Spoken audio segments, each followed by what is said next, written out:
fades away and laughter's had its time, we settle down to stories told in metered prose or rhyme. For every giggle, every tear has led to something true.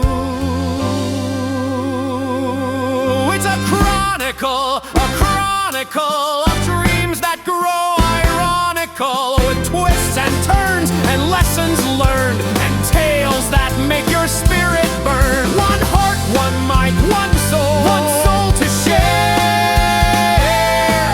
It's life retold in chronicle flair. A comedy, a balladry, a musical, a chronicle sincere. From laughs to feels, from beats to tales, the T-Riffic Show prevails.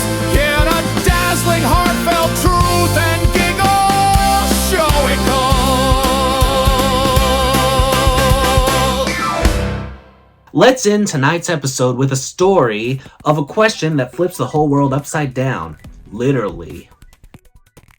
There once was a library at the edge of town. Tall, quiet, dignified, and allergic to dust. The problem? It was full of dust.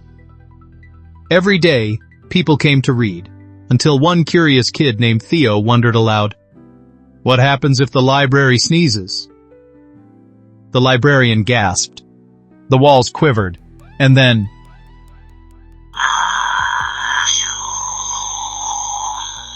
books flew like startled pigeons. Paper rained from the ceiling. The atlas spun itself dizzy, and a thesaurus began reciting synonyms for bless you. Theo ducked behind a dictionary and peeked out. The shelves had rearranged themselves into new shapes. Tunnels, bridges, even a spiral staircase that hadn't been there before. Did curiosity do this? He asked. A book nearby flipped open and whispered, "Maybe curiosity just revealed what was always here." Theo climbed the spiral staircase and found a new floor, a secret one, glowing faintly. Every book on the shelves had blank pages. Their titles? Unwritten Adventures. They shimmered, waiting for someone brave enough to write. The light pulsed softly through their covers, not rushing, not demanding, just patient.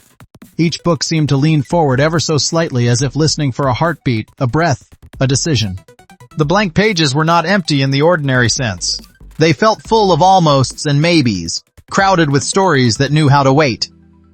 Theo picked up a pen.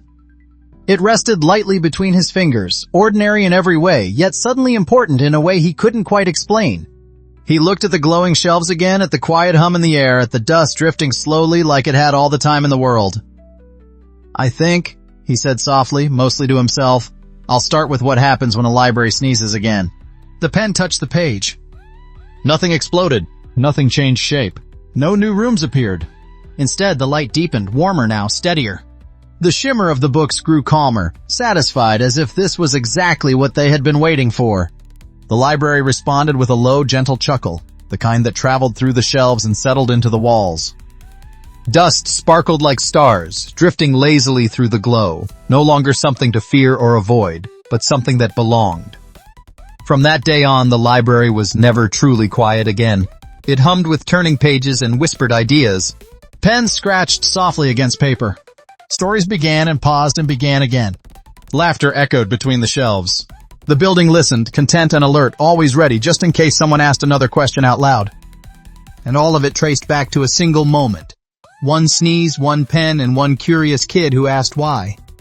Curiosity, as you can now see, does not wait for permission, or does not have to wait for permission. It sneezes, spins, and dances until the world feels brand new. So go ahead, my friends.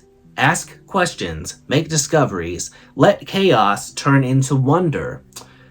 Stay curious, stay joyful, and as always, I emphasize, please, stay terrific.